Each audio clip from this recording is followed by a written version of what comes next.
Hello friend, Anas chemistry lecture के इस video lecture में आप सभी का स्वागत है। इस वीडियो लेक्चर में हम 12th क्लास की केमिस्ट्री का चैप्टर 3 इलेक्ट्रोकेमिस्ट्री का तीसरा लेक्चर शुरू करने जा रहे हैं। इसमें हम बताएंगे आपको सेल और उसके प्रकार। तो सेल किसे कहते हैं पहले ये समझ लीजिए। आपने बैटरी देखी होगी तो बैटरी भी क्या होती है, एक प्रकार की सेल होती है। आपकी मोबाइल की बैटरी होती है, वो भी क्या होती है, सेल। इन्वर्टर की बैटरी होती है, वो भी क्या होता है, आपका सेल। घड़ी में सेल डले होते हैं, वो भी क्या होता है, आपका सेल।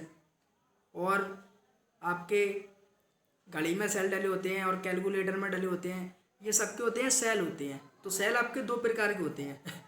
एक होते हैं जिन्हें बाहरी स्रोत से चार्ज किया जाता है, जैसे आपकी मोबाइल की बैटरी है, इसको हमने अगर डिस्चार्ज हो जाती है वही बैटरी तो हम बाहर चार्जर लगा के चार्ज कर लेते हैं। और एक सेल होते हैं जिन्हें चार्ज नहीं किया जा सकता, जैसे आपकी रिमोट के सेल, घड़ी के सेल, कैलकुलेटर के सेल, जो होते हैं जिन्हें चार्ज नहीं किया जा सकता, जिन्हें हम चार्जर द्वारा चार्ज कर लेते हैं। उसके अनुसार हम परिभाषा बनाते हैं। जैसे सेल वह रासायनिक युक्ति है जिसके द्वारा वैद्युत ऊर्जा को रासायनिक ऊर्जा में, वैद्युत ऊर्जा को, जैसे हमने हमारी मोबाइल की बैटरी डिस्चार्ज हो गई, हमने उसको चार्ज किया तो क्या दी, पहले वैद्युत ऊर्जा। अब हमने हमारी मोबाइल की बैटरी चार्ज हो गई तो हमने उससे कनेक्शन हटा दिया चार्जर का। अब क्या हो गई, इसमें रासायनिक ऊर्जा में कन्वर्ट हो गई, अब चलती रहती है। तो सेल में रासायनिक युक्ति है जिसके द्वारा वैद्युत ऊर्जा को रासायनिक ऊर्जा में, यानी हमने मोबाइल की बैटरी चार्ज कर ली, वैद्युत ऊर्जा को रासायनिक ऊर्जा में कन्वर्ट कर लिया, या रासायनिक ऊर्जा को वैद्युत ऊर्जा में। जैसे हमारे रिमोट के सेल होते हैं, वो रासायनिक ऊर्जा किसमें कन्वर्ट हो रही है, वैद्युत ऊर्जा, यानी उन्हें हमें चार्ज नहीं करना पड़ता है। कैलकुलेटर के सेल होते हैं, उन्हें हमें चार्ज नहीं करना पड़ता। तो रासायनिक ऊर्जा को वैद्युत ऊर्जा में परिवर्तित कर देते हैं, क्या कहलाते हैं, आपके सेल कहलाते हैं। तो परिभाषा देखते हैं। सेल एक वैद्युत रासायनिक युक्ति है जिसके द्वारा वैद्युत ऊर्जा को रासायनिक ऊर्जा में, यानी बैटरी है हमारी मोबाइल की है, इन्वर्टर की बैटरी है, ये भी क्या है, सेल है। तो वैद्युत ऊर्जा को रासायनिक ऊर्जा, यानी हमने उनमें वैद्युत धारा दी, इन्वर्टर की बैटरी में चार्ज हो गई, हमारी मोबाइल की बैटरी है, हमने उसको चार्जर से चार्ज करा, वो चार्ज हो गई, तो वैद्युत ऊर्जा किस में कन्वर्ट हो गई, रासायनिक ऊर्जा में। तथा रासायनिक ऊर्जा को वैद्युत ऊर्जा में परिवर्तित करते हैं। जैसे आपके रिमोट के सेल, उसमें रासायनिक ऊर्जा होती है, उन्हें चार्ज नहीं किया जाता, तो रासायनिक ऊर्जा किस में कन्वर्ट होती रहती है, वैद्युत ऊर्जा में। तथा रासायनिक ऊर्जा को वैद्युत ऊर्जा में परिवर्तित किया जाता है, सेल कहलाते हैं। तथा इनमें ऑक्सीकरण और अपचयन अभिक्रियाएं होने के कारण इन्हें रेडॉक्स सेल भी कहते हैं। तो पिछले लेक्चर में मैंने आपको बताया था ऑक्सीकरण और अपचयन अभिक्रिया, यानी आवेश की वृद्धि हो रही है तो ऑक्सीकरण हो रहा है, और कमी हो रही है तो अपचयन हो रहा है। क्वेश्चन आया कि रेडॉक्स अभिक्रिया किसे कहते हैं, तो जिसमें ऑक्सीकरण और अपचयन दोनों होता है, रेडॉक्स अभिक्रिया कहलाती है। जिनमें ऑक्सीकरण और अपचयन दोनों होता है, रेडॉक्स अभिक्रिया कहलाती है। जैसे आपकी एक अभिक्रिया, ये एग्जाम्पल के लिए समझा दे रहा हूँ। पिछले लेक्चर में मैंने वैसे ही आपको बताया था, zinc plus Sn+2 Sn plus zinc, तो जिस पर कोई आवेश नहीं होता उस पर आवेश क्या होता है, शून्य। तो 0 से जिंक किस पे आ रहा है, 2 पे, तो वृद्धि हो रही है, जिंक का क्या हो रहा है, ऑक्सीकरण। और आपका Sn भी क्या है, +2 से किस पर जा रहा है, आपका Sn +2 से जा रहा है, आपका Sn 0 पे, कोई आवेश नहीं है, तो ये 0 से जा रहा है 2 पे, इसका ऑक्सीकरण, ये 2 से 0 पे कमी हो रही है, इसका क्या हो रहा है, अपचयन। तो जिसमें ऑक्सीकरण और अपचयन दोनों होता है वो अभिक्रियाएं कौन सी कहलाती है, रेडॉक्स अभिक्रियाएं, और उन्हें क्या कहते हैं, हम रेडॉक्स सेल कहते हैं। तो यही लिखा हुआ है, तथा इनमें ऑक्सीकरण और अपचयन अभिक्रियाएं होने के कारण इन्हें रेडॉक्स सेल भी कहते हैं। इनमें ऑक्सीकरण और अपचयन अभिक्रियाएं होने के कारण इन्हें रेडॉक्स सेल भी कहते हैं। ये दो प्रकार के होते हैं, वैद्युत अपघटनी सेल और वैद्युत रासायनिक सेल, यानी इनमें रेडॉक्स अभिक्रियाएं होने के कारण रेडॉक्स सेल भी कहते हैं। ये दो प्रकार के होते हैं, वैद्युत अपघटनी सेल और वैद्युत रासायनिक सेल। अब हम वैद्युत अपघटनी सेल समझेंगे, फिर उसके बाद समझेंगे वैद्युत रासायनिक सेल। तो ये वैद्युत ऊर्जा को रासायनिक ऊर्जा में परिवर्तित करते हैं। तो वैद्युत अपघटनी सेल क्या है, आपकी मोबाइल की बैटरी, इन्वर्टर की बैटरी, और वो टॉर्च हैं जो वैद्युत ऊर्जा को रासायनिक ऊर्जा में कन्वर्ट करते हैं। जैसे हमारे कुछ ऐसे बल्ब भी आ रहे हैं जिनमें वैद्युत ऊर्जा लेते हैं और बाद में फिर वो चलते रहते हैं, बैटरी द्वारा रासायनिक ऊर्जा में कन्वर्ट हो जाती है।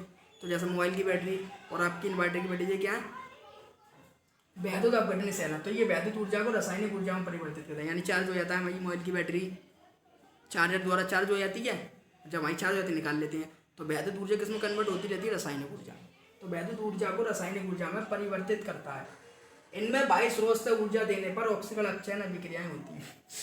यानी मोबाइल की बैटरी हमारी जब डिस्चार्ज हो जाएगी तो हम उसको चार्ज नहीं करेंगे जब तक हमारा मोबाइल चलेगा नहीं, समझ लीजिए। तो ये अगर बाह्य स्रोत से, यानी बाह्य स्रोत से चार्जर लगाया और चार्ज कर लिया, तो इनमें बाह्य स्रोत से ऊर्जा देने पर ऑक्सीकरण अपचयन अभिक्रियाएं होती हैं। यानी जब तक चार्ज नहीं करेंगे, जब तक हमारे मोबाइल की बैटरी चार्ज नहीं होगी, अर्थात रेडॉक्स अभिक्रियाएं होती हैं। इनमें ऑक्सीकरण जो अपचयन अभिक्रियाएं होती हैं कब होती हैं? जब हम इनको वैद्युत धारा देते हैं, यानी मोबाइल की बैटरी को चार्ज करते हैं, इन्वर्टर की बैटरी को चार्ज करते हैं, जब होती हैं। तो इनमें बाह्य स्रोत से ऊर्जा देने पर ऑक्सीकरण अपचयन अभिक्रियाएं होती हैं, अर्थात रेडॉक्स अभिक्रियाएं होती हैं। यानी जिनमें ऑक्सीकरण अपचयन अभिक्रियाएं होती हैं उन्हें रेडॉक्स अभिक्रिया कहता ही बताया था मैंने आपको। इन्हें वैद्युत अपघटनी सेल कहलाते हैं। ये हो गए आपके वैद्युत अपघटनी सेल, यानी जो रासायनिक ऊर्जा को वैद्युत ऊर्जा में परिवर्तित करते हैं और जिन्हें बाह्य स्रोत से वैद्युत धारा दी जाती है। क्या कौन से सेल कहलाते हैं? आपके वैद्युत अपघटनी सेल कहलाते हैं। अब हम देखते हैं वैद्युत अपघटनी सेल का चित्र, यानी वैद्युत अपघटनी सेल आपका होता कैसा है। तो बहुत अच्छी इसकी कार्यविधि समझाऊंगा मैं आपको आसानी से। इसमें एक पात्र होता है आपका, इसमें आपका एक पात्र होता है जिसमें 2 इलेक्ट्रोड डले होते हैं। इसमें आपका एक पात्र होता है जिसमें 2 इलेक्ट्रोड डले होते हैं। इसमें आपका एक पात्र होता है जिसमें 2 इलेक्ट्रोड डले होते हैं। इसमें आपका एक पात्र होता है, एक बर्तन होता है जिसमें 2 इलेक्ट्रोड डले होते हैं। इससे एक इलेक्ट्रोड होता है आपका कैथोड और एक होता है आपका एनोड।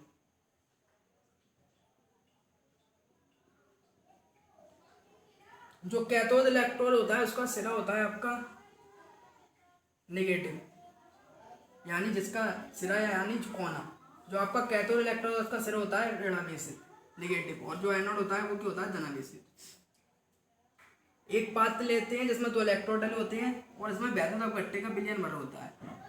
कोई विलयन भरा हुआ है इसमें वैद्युत अपघट्य का, कोई वैद्युत अपघट्य का इसमें विलयन भरा हुआ है।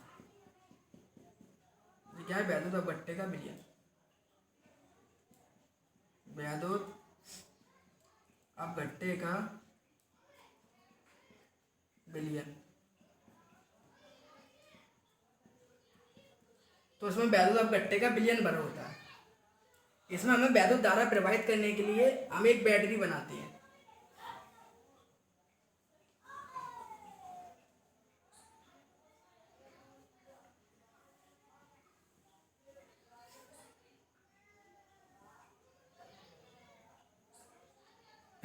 इसमें वैद्युत धारा प्रवाहित करने के लिए हम एक बैटरी बनाते हैं जिसका ये होता है धन सिरा, जो होता है ऋण सिरा। तो हम एक पात्र लेते हैं जिसमें 2 इलेक्ट्रोड डाले होते हैं, एक कैथोड का कार्य करता है, एक एनोड का कार्य करता है। वैद्युत अपघट्य के विलयन में वैद्युत धारा प्रवाहित करने के लिए बैटरी को इलेक्ट्रोड से जोड़ दिया जाता है। वैद्युत अपघट्य के विलयन में वैद्युत धारा प्रवाहित करने के लिए, वैद्युत अपघट्य का विलयन है, इसमें वैद्युत धारा प्रवाहित करने के लिए क्या है, हमारे इलेक्ट्रोड जो एनोड कैथोड का कार्य करते हैं, इन्हें बैटरी से जोड़ दिया जाता है। एक बात याद रखिए, जो आपकी वैद्युत धारा होती है वो हमेशा प्लस से नेगेटिव की ओर बहती है। जो वैद्युत धारा होती है वो आपकी प्लस से नेगेटिव की ओर होती है। और लोग लिखवा देते हैं और समझाते नहीं हैं, रटा देते हैं। रटवाने का मेरा काम नहीं है, मैं समझाऊंगा और इसकी जो कार्य विधि है वैद्युत अपघटनी सेल की वो आपको खुद लिखना है। जो जो मैंने काम किया है बस वो बताऊंगा, वही आपको खुद लिखनी है। तो देखिए, तो इसमें हम वैद्युत अपघटनी सेल का ये चित्र है आपका,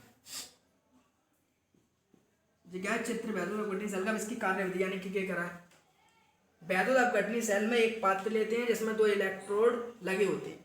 वैद्युत अपघटनी सेल में एक पात्र लेते हैं जिसमें 2 इलेक्ट्रोड लगे होते हैं और इसमें वैद्युत अपघट्य का विलयन डला होता है। इसमें वैद्युत अपघट्य का विलयन भरा होता है। वैद्युत अपघट्य के विलयन में वैद्युत धारा प्रवाहित करने के लिए इलेक्ट्रोडों को, वैद्युत अपघट्य के विलयन में वैद्युत धारा प्रवाहित करने के लिए इलेक्ट्रोडों को बैटरी से, जगह बैटरी, इलेक्ट्रोडों को बैटरी से जोड़ देते हैं। इलेक्ट्रोडों को बैटरी से जोड़ देते हैं। वैद्युत अपघट्य के विलयन में धारा की दिशा एनोड से कैथोड की ओर होती है। यानी जिधर धारा प्रवाहित होती है उसे हम क्या कहते हैं, एनोड। यानी धारा की दिशा इधर से क्या होती है, इधर की ओर। एनोड से कैथोड की ओर होती है। वैद्युत धारा की जो दिशा होती है एनोड से कैथोड की ओर होती है। जिधर धारा प्रवाहित होती है उसे एनोड कहते हैं, और जिधर निष्कासित होती है यानी निकलती है उसे क्या कहते हैं, कैथोड कहते हैं। एनोड का सिरा क्या होता है, यानी ध्रुव। एनोड का सिरा या ध्रुव एक ही बात है। एनोड का सिरा होता है धन और कैथोड का सिरा क्या होता है, ऋणावेशी। तो ये क्या लिखना है, एक और बार बता रहा हूँ कार्य विधि में। वैद्युत अपघटनी सेल में एक पात्र लेते हैं जिसमें 2 इलेक्ट्रोड डले होते हैं। वैद्युत अपघट्य के विलयन में वैद्युत धारा प्रवाहित करने के लिए इलेक्ट्रोडों को बैटरी से जोड़ देते हैं। बैटरी में वैद्युत धारा एनोड से कैथोड की ओर प्रवाहित होती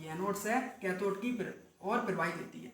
जिधर से धारा प्रवाहित होती है उसे एनोड कहते हैं, और जिधर से निष्कासित यानी निकलती है उसे कैथोड कहते हैं।